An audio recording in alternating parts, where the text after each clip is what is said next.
Hello महावलियों, कैसे हैं आप सभी। आप सभी की तैयारी कैसी चल रही है? अच्छी चल रही होगी और आप सभी भी अच्छे होंगे। हम अपनी क्लास को स्टार्ट करते हैं। हमारी क्लास है दशमलव भिन्न को साधारण भिन्न में बदलना। यानी हम इस वीडियो में देखेंगे दशमलव भिन्न क्या होती है, साधारण भिन्न क्या होती है, दशमलव भिन्न को साधारण भिन्न में कैसे बदलते हैं। ओके, तो सभी एग्जाम में पूछी जाती है, सभी एग्जाम के लिए इंपॉर्टेंट होता है। ये आपकी मैथ्स की क्लास है। आपको क्लास को पूरा देखना है, ध्यान से देखना है, अच्छे से समझना है, सोचना है और विचारना है कि भिन्न क्या होती हैं, भिन्न हम किस प्रकार से उन्हें सॉल्व करते हैं और साधारण भिन्न को अगर हम दशमलव भिन्न को साधारण भिन्न में कैसे चेंज कर सकते हैं। तो देखेंगे आप ध्यान से। यहाँ पर ये भिन्न एक ऐसा क्वेश्चन है, ये भिन्न एक ऐसा क्वेश्चन है जो आपको हर क्वेश्चन में जब हम आंसर पे आते हैं तो लास्ट में हमें ये भिन्न रूप में हमें अपना आंसर देखने को मिलता है। तो हम उसको कैसे सॉल्व करें, इस क्लास को ये क्लास आपको इसमें मदद करेगी। इस जो हर एक क्वेश्चन होता है हमारा उसे सॉल्व करने में। तो सिर्फ आप इसे भिन्न के रूप में मत लेना कि ये सिर्फ हमारी भिन्न है इसलिए पढ़ना है हमें, नहीं। भिन्न के रूप में तो आपको ये मदद मिलेगी ही इस क्लास से, बल्कि आपको हर क्वेश्चन में जो हम लास्ट में अपना क्वेश्चन पर आते हैं उसमें भी आपको इससे बहुत ज्यादा हेल्प मिलने वाली है। कि जब हम फ्रैक्शन पर आकर अटक जाते हैं कोई भी क्वेश्चन में, चाहे आप प्रॉफिट लॉस का ले लो, चाहे आप SI CI का ले लो, ठीक है, चाहे आप कोई भी और किसी का ले लो, बहुत सारे हैं, जैसे डिस्टेंस हो गया, टाइम हो गया, आयु का हो गया, बहुत सारे हैं जिस पर हम इस पर आकर अटकते हैं। तो ये भिन्न आपको हर क्वेश्चन में हेल्प करने वाली है। और देखो यहाँ पर दशमलव भिन्न को साधारण भिन्न में बदलना। कोई हमारे पास दशमलव भिन्न होगी, उसको हम साधारण भिन्न में बदलेंगे। तो देखो दशमलव से आपको क्या समझ आ रहा है? दशमलव कुछ समझ आ रहा है? दशमलव का मतलब क्या होता है? यानी ये एक ऐसा दशमलव भिन्न, एक ऐसी भिन्न होती है जिसे हम पॉइंट की फॉर्म में लिखते हैं। चलो दशमलव से को छोड़ो, पहले हम भिन्न समझते हैं कि भिन्न क्या होती है। भिन्न का मतलब क्या है? यानी कि अलग अलग, डिफरेंट, इसके बहुत सारे नाम हैं। हिंदी में तो हम इसे अलग अलग कह सकते हैं भिन्न को। एक नाम भिन्न हो जाएगा, दूसरा नाम अलग अलग हो जाएगा। लेकिन जब आप इसकी इंग्लिश की बात करेंगे, मतलब एक ही होता है लेकिन उसके बहुत सारे नाम हैं। जैसे एक भिन्न कहते हैं, भिन्न को हम इंग्लिश में डिफरेंट कहते हैं, डिसिमिलर कहते हैं, फ्रैक्शन कहते हैं, सेपरेट कहते हैं, अनलाइक कहते हैं, वेरिएंट कहते हैं, वेरियस कहते हैं, डिस्टिंक्ट कहते हैं और डिफरेंसिंग कहते हैं। ठीक है, तो इसके इतने सारे नाम हैं इंग्लिश में। अगर हम भिन्न को एक शब्द इंग्लिश में लें कि भिन्न का इंग्लिश रूप क्या है, तो इसे फ्रैक्शन कहते हैं। बाकी इसके बहुत सारे ये नाम हैं। तो आपको जब एग्जामिनर देता है तो फ्रैक्शन नाम से देता है कि इसका फ्रैक्शन क्या होगा। ओके, तो मैंने बताया कि दशमलव तो हम बाद में देखेंगे, उससे पहले हम भिन्न देखते हैं कि भिन्न क्या होता है। भिन्न यानी कि अलग अलग। अब अलग अलग क्या होगा? अंश और हर दोनों अलग अलग होंगे, इसी को हम भिन्न कहते हैं। अब ये अंश क्या होता है और ये हर क्या होता है, चलो देखते हैं। देखो ये मैंने एक लाइन खींची है, इसके ऊपर वाला अंश होगा, नीचे वाला हर होगा। ऊपर वाला अंश होगा, नीचे वाला हर होगा। यानी जो ऊपर होगा वो अंश कहलाएगा और जो नीचे होगा वो हर कहलाएगा। Is that clear? इतना आप सभी को क्लियर हो गया होगा कि भिन्न क्या होती है, भिन्न क्या है, एक दूसरे से क्या भिन्न है, क्या अलग अलग है। तो अंश और हर अलग अलग हैं एक दूसरे से, वो एक दूसरे से अलग अलग है। हम और किसी की नहीं बात कर रहे, एक दूसरे से। यानी आप ये नहीं कह सकते कि अंश को हम एक रख दें तो हर को भी चलो एक ही रख देते हैं, फिर ये एक हो जाएगा। अंश और हर का कोई मतलब ही नहीं हुआ, क्योंकि जब हम एक को एक से डिवाइड करते हैं तो हमारे पास एक ही आता है। लेकिन भिन्न का मतलब क्या है कि दोनों अलग अलग होने चाहिए, वो फ्रैक्शन में आए, वो भिन्न में आए, वो बटे में आए, वो अंश और हर में आने चाहिए, ना कि एक सिंगल जो हमारी साधारण संख्या होती है उसमें नहीं आने चाहिए। ओके, तो आप सभी को यहाँ क्लियर हो गया होगा कि ये हमारा ए है, ये हमारा बी है कोई नंबर। ए को हमने अंश कहा, बी को हमने हर कहा। ठीक है, दोनों भिन्न अलग अलग नंबर हैं, इन्हीं को हम भिन्न के रूप में जानते हैं। तो भिन्न की क्या विशेषता होती है? पहला, वो बटे की फॉर्म में होते हैं। दूसरा, वो बटे यानी ए और बी की फॉर्म में होते हैं, ए बटा बी की फॉर्म में। दूसरा कि दोनों नंबर अलग अलग होते हैं एक दूसरे से। ठीक है, तो ये भिन्न की विशेषता होती है। अब हमने भिन्न देख लिया, अब दशमलव भिन्न क्या है? मैंने कहा ये नंबर तो हमारा रॉन्ग है, 1/1 हम नहीं लिख सकते किसी भी नंबर को, क्योंकि वो एक ही होता है, लिखने का कोई फायदा भी नहीं है ना। जब भी हम कोई संख्या एग्जाम में या फिर कहीं कोई क्वेश्चन कर रहे हो, जैसे ही हमारा 1/1 आता है हम खुश हो जाते हैं कि 1 आ गया हमारा नंबर, है ना। तो यहाँ पर ये हमारा गलत हो जाएगा, यहाँ पर 1/1 तो हम ले ही नहीं सकते। सपोज दैट मैंने यहाँ पर 1/2 ले लिया, है ना, अंश हमारा अलग हो गया, हर हमारा अलग हो गया, ये एक प्रॉपर भिन्न कहलाएगी, है ना। यानी अंश और हर दोनों भिन्न हैं, अलग अलग है एक दूसरे से। ठीक है, तो अब मैंने क्या किया, अब मैंने इसे साधारण फॉर्म में लिखा। किसमें? साधारण फॉर्म में। यहाँ पर ये भिन्न में है, अब मैंने इसे साधारण फॉर्म में लिखा, यानी मैंने बटे को हटाया। किसको हटाया? जो बटा लगा हुआ उसे हटाया, तो ये आ गया 0.5। क्या आ गया? 0.5। तो इसी को हमने क्या कहा? दशमलव कहा। 0.5, 0.5, जिसे इंग्लिश में दशमलव को पॉइंट कहते हैं। ओके, तो आप ध्यान रखेंगे ये हमारी साधारण फॉर्म है और ये हमारी दशमलव की फॉर्म है। तो हमें क्या करना है? दशमलव भिन्न को, यानी कि ये वाली भिन्न है, इसे हमें साधारण भिन्न में बदलना। तो हम दोनों तरह के क्वेश्चन देखेंगे, हम इससे इसमें भी चेंज करेंगे और इससे इसमें भी चेंज करेंगे। ओके, तो आप सभी यहाँ पर एकदम निश्चिंत हो जाएं और अब हम क्वेश्चन करते हैं। ये प्रीवियस ईयर क्वेश्चंस हैं, जो प्रीवियस ईयर में आए हुए हैं वो क्वेश्चन करेंगे, और जो आ सकते हैं हम वो प्रैक्टिस सेट के रूप में नीचे करने वाले हैं। तो आपको ध्यान से सुनना है। दशमलव भिन्न को साधारण भिन्न में बदलना। भिन्न के अनेक नाम होते हैं, फ्रैक्शन इसको प्रॉपर वे में कहा जाता है। एग्जामिनर इंग्लिश में आपको इसे फ्रैक्शन करके ही संबोधित करता है। तो देखो, पहला हमारा है दशमलव भिन्न क्या होती है। दशमलव भिन्न क्या है? तो ये कह रहा है कि ऐसी भिन्नात्मक संख्याएं जिनके हर 10 की घात में हो दशमलव भिन्न कहलाती हैं। जिनके हर, अंश समझ में आ गया। दो संख्याएं होंगी, एक ऊपर वाली एक नीचे वाली, ऊपर वाली को अंश कहेंगे, नीचे वाली को हर कहेंगे। और भिन्न क्या होती है? जो a/b के रूप में कोई संख्या हो उसी को हम भिन्न कहते हैं। ठीक है, तो अब ये कह रहा है कि भिन्न क्या होती है। ये कह रहा है ऐसी भिन्नात्मक, ऐसी अलग अलग संख्याएं जिनके हर 10 की घात में हो, जिनका जो हर होगा वो 10 की घात में हो। अब घात क्या होती है? घात मतलब जैसे ये 10 है, इसके ऊपर कोई संख्या बैठी हो उसी को हम घात कहते हैं। जैसे यहाँ पर हमने 1 बिठा दिया, 1 का कोई मतलब नहीं होता, वही 10 की घात 1 हो तो वो 10 ही माना जाता है। हमने यहाँ पर 10 की घात 2 रख दिया, 10 की घात 3 रख दिया, 10 की घात 4 रख दिया। अब घात का मतलब होता है जिस भी संख्या के ऊपर जितनी घात होती है, इसका मतलब वो संख्या उतने ही बार गुणा में है, उस संख्या का उतने ही बार हमें गुणा करना पड़ेगा, इसको हम घात कहते हैं। ओके, तो आप सभी जैसे ये 10 की पावर 4 है, तो हमें 10 का 4 बार मल्टीप्लाई करना होगा, स्वयं का तीनों 4 बार। तो ये कितना आ जाएगा? 10 धाड़े 100 धाड़े 1000 धाड़े 10,000 आ जाएगा। इकाई, दहाई, सैकड़ा, हजार, 10,000। ओके, तो इस तरह से हमें घात का मतलब भी समझ आ गया, भिन्न का मतलब भी समझ आ गया, अंश हर क्या होते हैं ये भी देख लिया। ठीक है, और अब हम देखेंगे यहाँ पर क्वेश्चन। तो ये आपको समझ आ गई होगी कि ऐसी भिन्नात्मक संख्याएं जिनके हर 10 की घात में हो दशमलव भिन्न कहलाती हैं। अब देखो यहाँ पर क्वेश्चन फर्स्ट है 1/10। 1/10 ये क्या है? ये एक दशमलव संख्या है, क्योंकि इसके नीचे जो 10 है वो क्या है? इसका हर है वो 10 की फॉर्म में है, इसीलिए हम इसे दशमलव संख्या कहेंगे।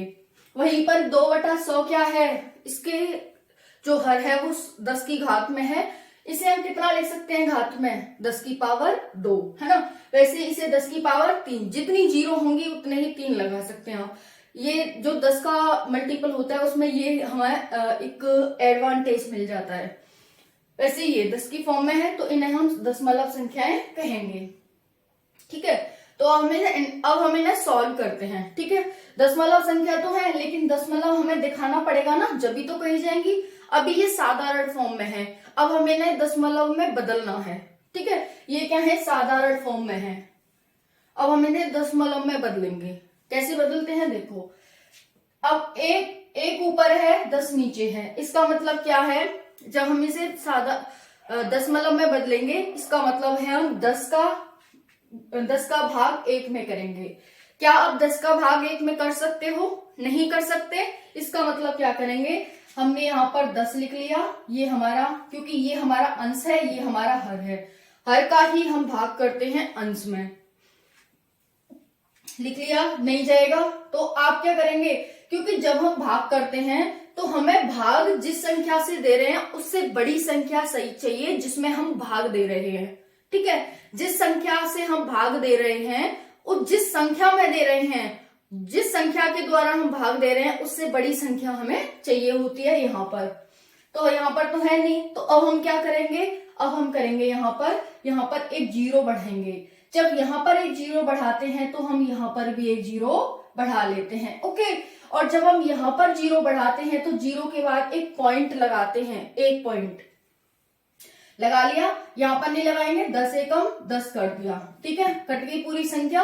हमारे पास क्या आ गया, जो भागफल है वो 0.1 आ गया, है ना, ठीक है। अब हमने क्या किया कि अब भाई ये हमारी भिन्नात्मक संख्या आ गई, 0.1 एक भिन्नात्मक संख्या है। अगर देखो आपको कभी भी डाउट हो कि क्या ये हमारी संख्या गलत तो नहीं आ रही, ये जो हमारा उत्तर आ रहा है ये कब गलत तो नहीं आ रहा, चाहे आप एग्जाम में हो चाहे कहीं भी हो, तो देखो आप इसे क्रॉस चेक कर सकते हैं। कैसे, 0.1 को इससे मल्टीप्लाई करके देखो 10 को, तो 10 इंटू 0.1, एक जीरो की जीरो, एक एकम एक, 0 0 0 0, ठीक है। ये 0, ये 1, ये 0, कितने पॉइंट के बाद कितने डिजिट के बाद पॉइंट लगा हुआ है, एक के बाद, तो एक के बाद लगा दो, क्या आ गया, 1। क्योंकि आगे जो होता है उसकी तो कोई वैल्यू नहीं होती, पीछे वाली की वैल्यू होती है पॉइंट के बाद। इस 0 को हटा देंगे, सिर्फ ये आ जाएगा 1। इसका मतलब जो हमारा ऊपर होगा वही हमें आंसर में मिलेगा, यानी जिससे हमने डिवाइड किया था, सॉरी जिसको हमने डिवाइड किया था वही हमें मिलेगा, तो वही हमारा राइट आंसर हो जाएगा, ओके। तो आप इस तरह से क्रॉस चेक भी कर सकते हैं अपने आंसर को। Is that clear. तो ये क्या हो गया, हमारा दशमलव एक भिन्न हो गई, जिसमें दशमलव आ जाएगा उसी को हम दशमलव कहते हैं। अब नेक्स्ट देखते हैं 2/100। अब क्या आप इसे कर सकते हैं, देखो पहले तो हम ऐसे ही करके देखते हैं, क्योंकि अभी हम स्टार्ट कर रहे हैं तो अभी हमें अच्छे से शायद नहीं आ पाया होगा, लेकिन 1 से 2 क्वेश्चन में आपको अच्छे से आ जाना चाहिए, ओके। तो अब देखो वही, ये बड़ा है ये छोटा है, अब क्या करें, जीरो लगाओ। कितनी जीरो लगाएं, 100 एकम 100, 100 दूनी 200, यानी कि 200 होना चाहिए, ये बड़ा होना चाहिए। तो जीरो लगाएंगे तो 200, 200 या फिर 2000, 2 लाख, 20,000, 2 लाख, इसी फॉर्म में बनेगा। तो इसका मतलब यहाँ पर 2 जीरो हमें लगानी पड़ेंगी, लगा लो। अभी मत चिंता करो कि दशमलव हमें कहाँ लगाना है, बिल्कुल चिंता मत करो, सिर्फ हमने जीरो लगा ली। अब हमने 100 दूनी 200 कर दिया, पूरा इसमें भाग चला गया, कुछ नहीं आया हमारे पास। अब हमने देखा यहाँ पर हमने 2 जीरो लगाई थी, ठीक है, लेकिन हम क्या करते हैं, जब कोई एक जीरो लगाते हैं तो उसके बाद ही हम पॉइंट लगा लेते हैं। तो हमने यहाँ पर पॉइंट लगा लिया, क्योंकि जब हमने एक जीरो उतारी उसमें भाग नहीं गया, तो हमने क्या कहा, ना जाने की जीरो लगाई और फिर उस पर पॉइंट लगा लिया, है ना। फिर दूसरी जीरो लगाई, क्योंकि तब भी नहीं गया, तो हमने फिर 2 से इसे डिवाइड कर दिया। Is that clear. तो आप इस तरह से अब आप क्रॉस चेक कर सकते हैं, इससे इसको मल्टीप्लाई करके आपको 2 मिलेगा, ठीक है। मिल जाता है तो आपका आंसर सही है, नहीं मिलता है तो कोई गड़बड़ है। चलो इसे भी चेक कर लेते हैं।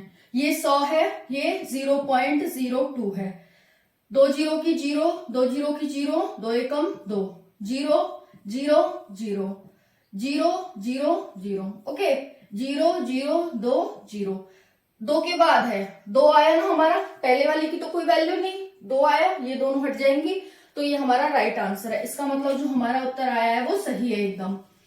तो इस तरह आप क्रॉस चेक करके अपना आंसर भी देख सकते हैं। ये जो भिन्न होती हैं एग्जाम में पूछी जाती हैं, बहुत ही मामूली सा टाइम लगता है अगर आपने अच्छी प्रैक्टिस कर रखी है तो। इसीलिए कभी भी आपके में भिन्न आए और उसे आप कभी भी मत छोड़ना, ठीक है।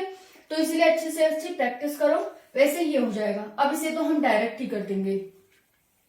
यहाँ पर 3 जीरो है तो हमें ऊपर 3 जीरो चाहिए, है ना। 3 जीरो चाहिए, इसका मतलब हम 3 जीरो लगाएंगे यहाँ पर अपने उत्तर में, लेकिन एक पॉइंट के बाद, एक जीरो के बाद पॉइंट लगाएंगे, क्योंकि जीरो उतारी ना नहीं गया तो हम पॉइंट लगाएंगे। फिर कितनी भी जीरो उतारते रहो, फिर कोई पॉइंट नहीं लगाएंगे।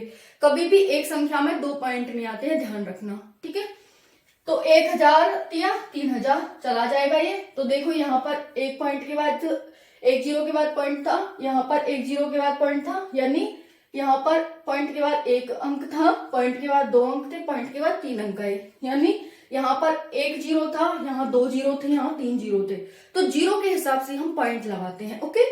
वैसे ही आप इसे कर सकते हैं। ये तो बड़ी संख्या है तो पहले हमें कोई भी वो लेने की जरूरत नहीं है, लेकिन बाद में हमें लेना पड़ेगा दशमलव। देखो 10 एकम 10, हमने 1 लिख लिया, अब हमारे पास 1 बचा, शेषफल जिसे हम कहते हैं, ठीक है। तो हमने घटाया तो हमारे पास 1 बचा, हमने पॉइंट लगा लिया, ठीक है।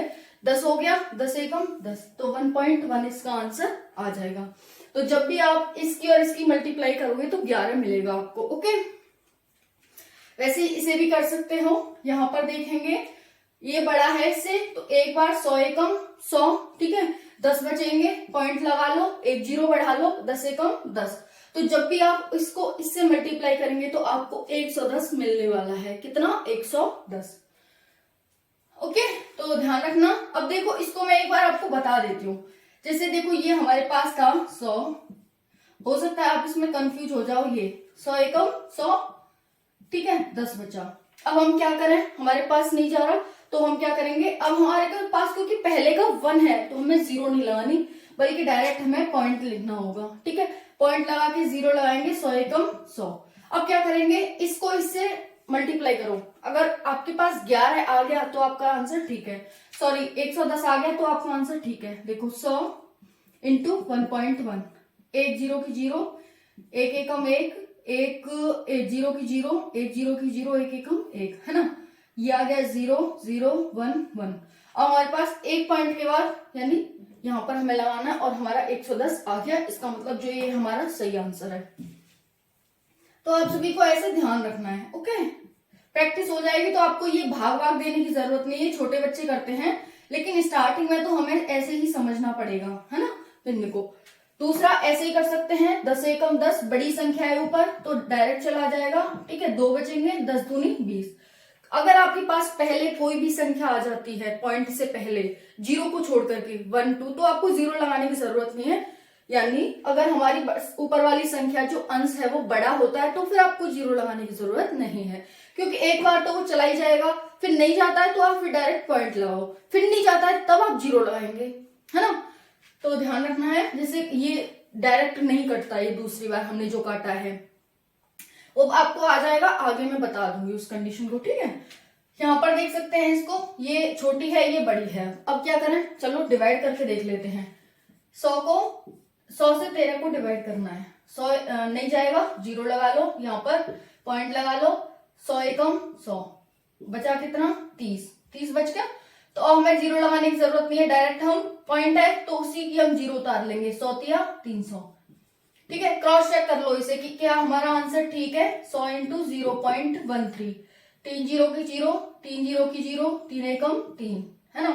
0 0 1 इंटू 0 0 0 0 0 3 1 0, 2 के बाद यानी 13, ऊपर हमारा 13 है, नीचे भी 13 आ गया, इसका मतलब ये हमारा आंसर ठीक है, ओके। तो इस तरह से आप देखेंगे, ध्यान रखेंगे, बहुत ही इजी है दशमलव निकालना। और यहीं पर नहीं आपको दशमलव निकालना, ये हर जब प्रश्न हम करते हैं ना, हर कोई प्रश्न करते हैं तो उसमें ऐसी संख्या जब भी हमारे साथ आ जाएगी, हमारे सामने आ जाएगी, तो हम उसे इसी तरह से सॉल्व करेंगे। सिर्फ ये आपको दशमलव में ध्यान नहीं रखना कि दशमलव वाला हमारे पास कोई क्वेश्चन आएगा, एग्जामिनर देगा कि भिन्न को सॉल्व करो, भिन्न को हल करो, तभी हम इस मेथड को लगाएंगे। क्योंकि मैथ है तो हर टाइम हमें इन सारी संख्याओं से गुजरना पड़ेगा, हर टाइम, हर समय। तो उसमें आपको ये ध्यान रखना है कि इस तरह से हम हर क्वेश्चन को सॉल्व करेंगे। जब हम क्वेश्चन को सॉल्व करके लास्ट में पहुंचते हैं ना, ए बाई बी की फॉर्म में जब भी कोई संख्या आ जाती है, तो यही मेथड होता है सॉल्व करने का। तो सिर्फ आपको भिन्न के रूप में ही से नहीं पढ़ना कि अगर हमें एग्जामिनर बोलेगा दशमलव भिन्न को साधारण भिन्न में बदलो या फिर भिन्न करो, भिन्न को सॉल्व करो, तभी हम करेंगे। ओके, तो ध्यान रखना है आपको। जैसे ये है तो बड़ी वाली, ऊपर वाली बड़ी संख्या है, 3 जीरो से 3 जीरो कट जाएगी, यानी कि 10, इसका आंसर आ जाएगा 10, है ना। देखते हैं, दोबारा देख लेते हैं। इससे डिवाइड करना, 1000 से हमें किसको डिवाइड करना है, 10,000 को, है ना। तो 1000 एकम, 1000 जीरो, है ना।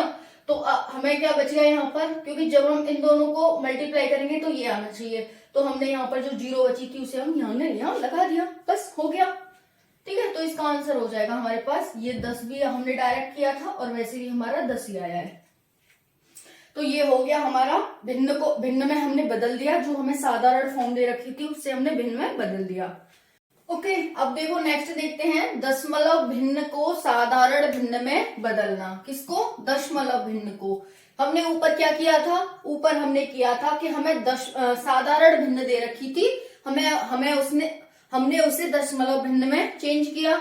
अब यहाँ पर हमें दशमलव भिन्न को साधारण भिन्न में चेंज करना होगा। तो साधारण समझ गए होंगे जिसमें दशमलव ना हो। अब यहाँ पर दशमलव था, नहीं था, यहाँ पर था, इनमें कोई दशमलव था, नहीं था। तो वैसे ही यहाँ पर ये दशमलव है, इसको हमें साधारण फॉर्म में चेंज करना है। देखो करते हैं, 0.2 है, कैसे करें इसे। जितने भी पॉइंट होते हैं, जितनी भी संख्या के पहले पॉइंट होते हैं, उतनी ही जीरो लगा लेते हैं।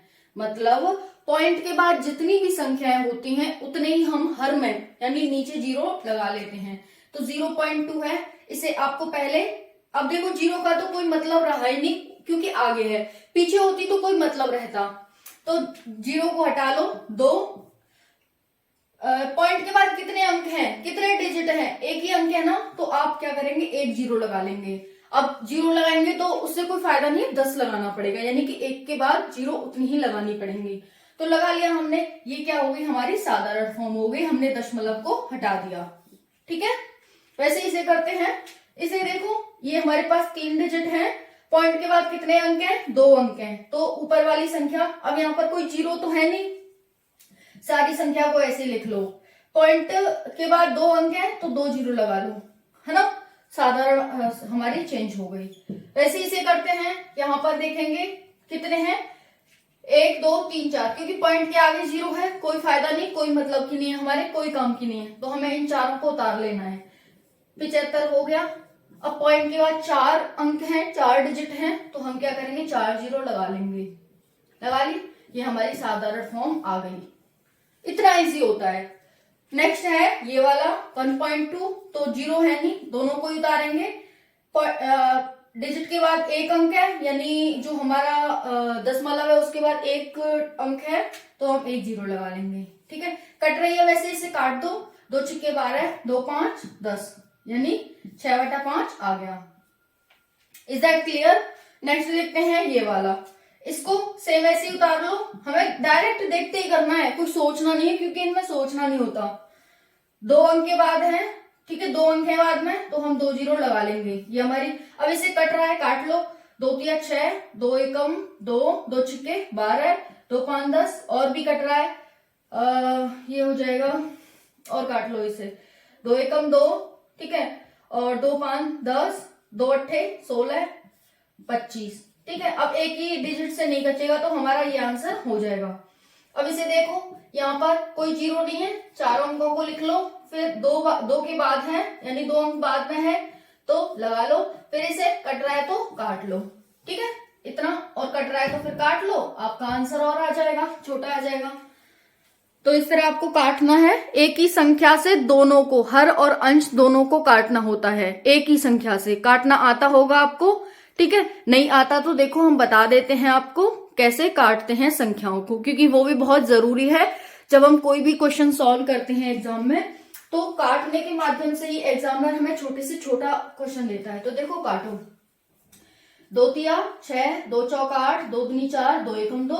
अगर हम 2 से ऊपर काट रहे हैं तो 2 से नीचे काटेंगे। 2 5 10 0। अब ये किससे कट रहा है, अब तो देखना पड़ेगा किससे कट रहा है, लेकिन अब ये एक संख्या से नहीं कटेगा, है ना। कट भी जाएगा लेकिन हमने इतना ही छोड़ दिया। अगर हमने एग्जामिनर ने और छोटा दे रखा है तो फिर किसी न किसी संख्या से काट के देख लो। अब देखो प्रैक्टिस सेट है ये आपके लिए, ठीक है। ये इसमें जोड़ भी होगा, घटाव भी होगा, दशमलव का गुणा भी होगा, भाग भी होगा। जो सभी एग्जाम में सिर्फ इसे दशमलव भिन्न के रूप में मत लेना कि जब हमें दशमलव भिन्न एग्जामिनर बोलेगा तभी हम सॉल्व करेंगे, बल्कि आप हर क्वेश्चन में इस मेथड को लगाएंगे। जब भी आपके पास इस फॉर्म में क्वेश्चन आ जाता है लास्ट में, तब भी आप कैसे सॉल्व करेंगे। जब इस फॉर्म में आ जाता है तब कैसे सॉल्व करेंगे, जब इस फॉर्म में आ जाता है तब कैसे, इस फॉर्म में, इस फॉर्म में, ठीक है। तो देखते हैं, ये हमारे पास प्रैक्टिस सेट है, इसे करके देखते हैं आगामी एग्जाम के लिए, है ना। देखो यहाँ पर पॉइंट है, यहाँ पर पॉइंट है, ये दोनों पहले हमें पॉइंट हटाने होंगे। कुछ भी करने से पहले पॉइंट हटाने होंगे। कितने डिजिट के बाद पॉइंट है, 1 2 3 4, 4 डिजिट के बाद, यानी पॉइंट के बाद 0 है ना, तो ये हमारे काम की है ना, क्योंकि इतनी ही 0 लगानी पड़ेंगी हमें। तो जब भी हम 0 लगाते हैं तो ध्यान रखना है। तो देखो इन 0 को ऊपर ले जाएंगे, ऊपर वाली 0 को नीचे लाएंगे। 25 इंटू नीचे की 4 0, और ये वाली यहां पर हो जाएंगी, ये ऊपर वाली नीचे वाली संख्या ऐसी लिखेंगे 125 इंटू 10 की पावर 2। मैंने बताया था हम दशमलव की बाद जितनी हो उतनी ही 0 लगाते हैं। तो 2 0, यहाँ 4 अंक है तो 4 0। अब ये 2 0 इससे ही कट गए, क्या बचा, 10 की पावर 2 बचा, है ना। तो 25 दूनी 50, 25 थे 75, 25 चौका 100, 25 पंजे 125, यानी कि 1/5 इंटू 10 की पावर 2। अब हम इसे 100 लिख सकते हैं, अपॉन में 5 लिख सकते हैं, 5 दूनी 10, 20 हमारा आंसर आ गया, ठीक है। इतना आप क्लियर हो गया होगा कि हमारा जो आंसर आया वो 20 कैसे आया। वैसे हम इसे करते हैं, ये हमें ऐड करना होगा। तो जब भी आप दशमलव को ऐड करते हैं तो कैसे करना है आपको, देखो पहले इस संख्या को लिख लो 539, ठीक है। अब इस संख्या को लिखो, यानी 53.9। पॉइंट है ना, उसे पीछे पीछे लेते चलो, जितने डिजिट बढ़ते जाएंगे पीछे पीछे लेते चलो। अब ये है 5, पॉइंट के नीचे पॉइंट आएगा, हमेशा ध्यान रखना। ऐड करने का ये एक सबसे अच्छा मेथड होता है कि पॉइंट के नीचे पॉइंट लगाना है। अगर यहाँ 2 संख्या होती तो एक यहाँ आती, एक यहाँ आती, जब पॉइंट ये वाला यहाँ होता है ना। तो फिर 39 लिख लो यहाँ पर, ये 9 हो गया, ऐड कर दो अब इन्हें, है ना। 9 9 और 3 12, ये हो जाएगा 9 और 3 12, 12 और 5 17 और 1 18, 8 और 1 9, यहाँ पर ये 5, यानी ये हमारा राइट आंसर हो गया।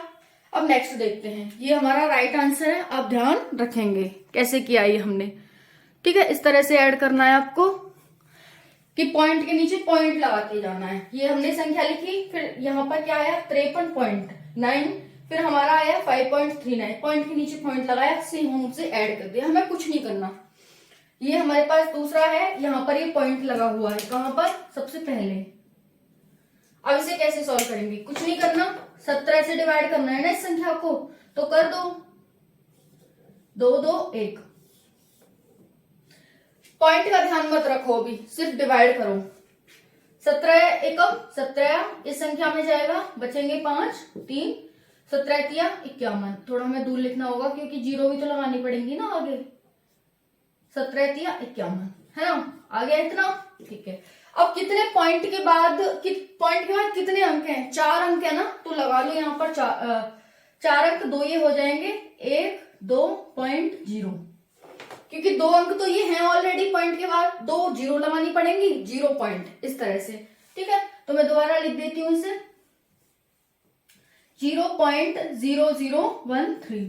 तो हमें हमेशा ध्यान रखना होगा, पहले सिंपल से डिवाइड कर लो, फिर देखना होगा कितने अंक के बाद पॉइंट के बाद कितने अंक है, 4 अंक है तो उतनी ही आगे 0 बढ़ा लो, पॉइंट लगा दो बस। लेकिन पहले आपको 0 लगानी पड़ेगी पॉइंट से पहले, अगर हमारा क्वेश्चन जो हमारा वो है वो नहीं जा पाता है तो, ठीक है। तो आप ध्यान रखेंगे। अब यहाँ पर देखते हैं, अब देखो यहाँ पर देखते हैं, ये वाला करते हैं। अब हमें इसे गुणा करना है, तो गुणा सिंपल सा कर दो। यहाँ पर 9 पंजे 45, 5 हासिल 4, 9 पंजे 45, 9 6 54, 9 7 63, 9 8 72, 73 74 75 76, 7 आया, 9 7 63 64 65 66 67 68 69 70, जीरो लगा लो। फिर 7 आया, 9 6 54 54 55 56 57 58 59 60 61। ठीक, अभी तो हम ऐसे हाथों पे जोड़ रहे हैं, लेकिन जब हम एग्जाम में करते हैं तो अब मैं समझाने के लिए कर रही हूँ ये सब, तो ठीक है। तो एग्जाम में तो हम बहुत जल्दी कर लेते हैं। जीरो का जब किससे मल्टीप्लाई करेंगे तो जीरो ही आएगा। ठीक है, फिर लगाओ। तो 5 15, ते 8 24 और 1 25, ते 7 21 22 23, ते 6 18 19 20। ठीक है, ये 5, ये 6, ये 5, ये 6, ये 9, ये 0, ये 2। कितने के बाद? अब देखो यहाँ पर दोनों को ऐड करना होगा। यहाँ पर 1 2 डिजिट के बाद, यहाँ 3 डिजिट के बाद, तो टोटल 5 डिजिट हमें पॉइंट के बाद छोड़ने पड़ेंगे। 1 2 3 4 5 6, यानी 5 छोड़ने पड़ेंगे। 1 2 3 4 5, तो 20 के बाद हमें ये लगाना पड़ेगा। इस तरह हमारा आंसर आएगा। ठीक है, तो आप सभी ध्यान रखेंगे यहाँ पर कि किस तरह से हमारा क्वेश्चन सॉल्व होता है। ओके, तो वीडियो कैसी लगी कमेंट सेक्शन में जरूर बताना। इसी तरह की वीडियो आप को देखने को मिलेगी डेली, इंटरेस्टिंग वे में और अच्छे तरीके से। ठीक है, तो ये भिन्न को सिर्फ भिन्न मत समझना कि सिर्फ भिन्न है, बल्कि हर क्वेश्चन को सॉल्व करने में ये हमारी सहायक होती है। क्योंकि अंत में जब हम क्वेश्चन पे आते हैं आंसर पे, तो यहीं पर आकर अटकता है हमारा आंसर, है ना। तो ये मोस्ट इंपॉर्टेंट है कि किस तरह से आप इसे सॉल्व करेंगे। तो मिलते हैं नेक्स्ट वीडियो में। वीडियो कैसी लगी कमेंट सेक्शन में जरूर बताना। जय हिंद, जय भारत।